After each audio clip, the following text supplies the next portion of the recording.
Hey, how's it going? Time to look at another engineering mechanics problem. This time it's actually a mechanics of materials or solid mechanics problem, and we're going to calculate the shear and normal stress acting on a weld face. Okay, so here's the problem.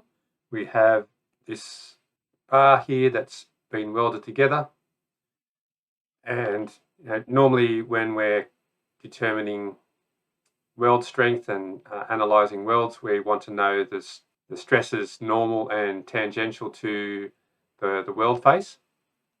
So this is what we're doing for this problem, and just going through the actual question up here. So determine the normal and shear force components on the weld face AB. So this weld face here, that's at 30 degrees to the vertical or 60 degrees to horizontal. Also determine the average normal and shear stress acting on those faces, and then compare with the nominal normal stress in the bar. So that's the normal stress out here somewhere, for example.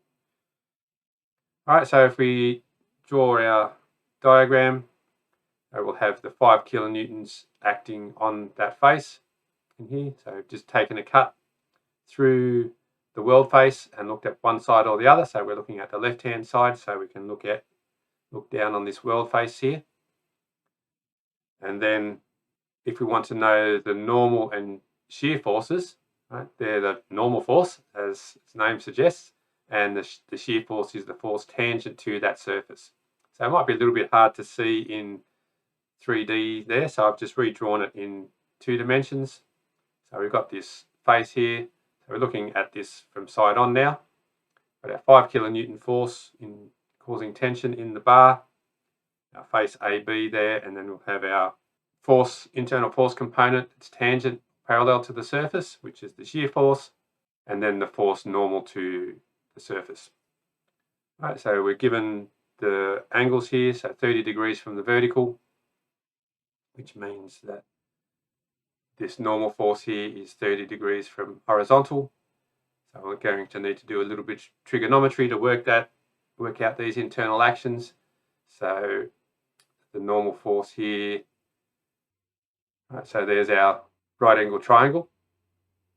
So the normal component is adjacent to the 30 degrees, so 5 cos 30 degrees, and the shear force is the opposite side. So that's going to be 5 sine 30 degrees. So that gives us our internal forces acting on the weld face. So now to calculate the stresses, the normal stress is equal to the normal force over the area, and the average shear stress is equal to the shear force, internal shear force over the area. So we've got our internal normal and shear forces. We now need to work out this area. Okay, so it's not going to be 100 times 20 because it's back at this angle. Right, so we need to know the length of this line here, A to B. Okay, and hopefully you can see that if I let's draw another little triangle in here in the blue dots. So the height 20 here is adjacent to the 30, so that's cos 30, but we want the hypotenuse, so we need the inverse of that. So 20 over cos 30 will give us this length here, AB. So that's how I've got this area here, AB. So now calculating the stress on area AB, I have the normal force, which is this one here, and I've converted the 5 kilonewtons into newtons. So if I'm working in newtons and millimeters, I'll get an answer in megapascals.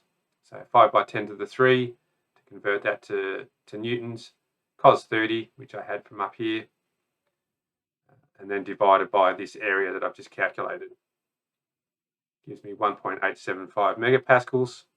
And if I do the shear stress, I need my shear force, 5 by 10 to the 3, so again converting from kilonewtons to newtons, and then divide by the same area, I get the shear stress. All right, so that's the normal and shear stress acting on this weld face. And then it says compare this with the normal stress in the bar. Okay, so let's go to the next page and do that. And I've just copied over what we had before. Now the area for the nominal stress is just B times D. So to get our nominal stress, force over area,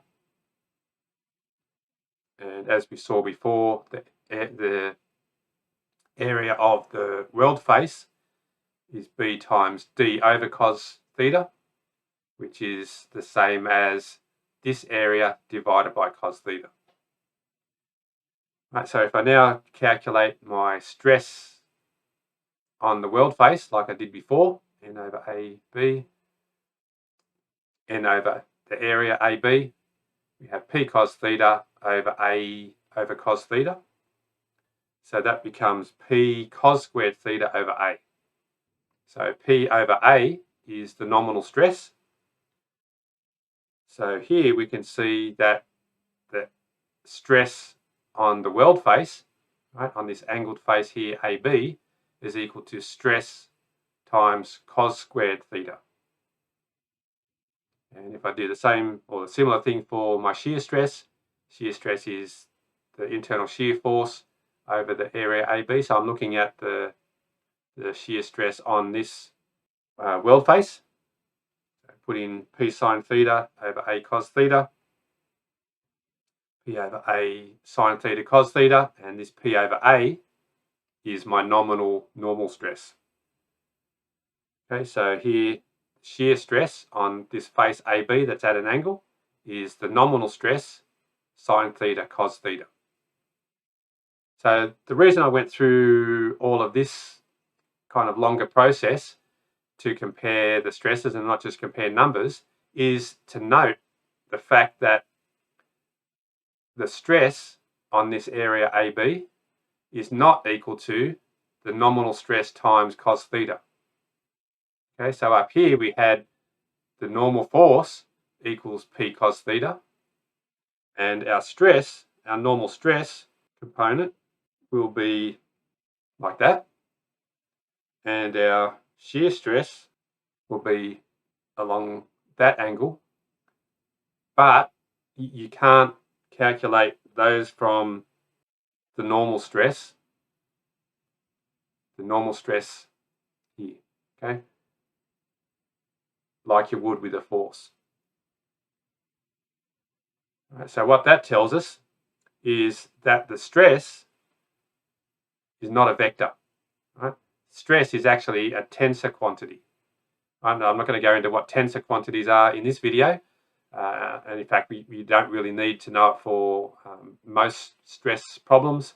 It's kind of a higher level understanding, but you can look it up if you want. Right? So the important point here is that you can't just go stress AB is equal to stress, normal stress cos theta, or the shear stress is equal to the normal stress sine theta, like you can with forces.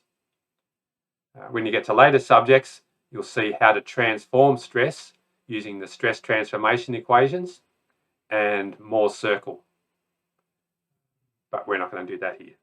All right, that's it for that problem. Hopefully that was a little bit interesting and helpful, looking at how you might apply calculating the normal and shear stress at some angle as applied to analysing the stresses in a weld.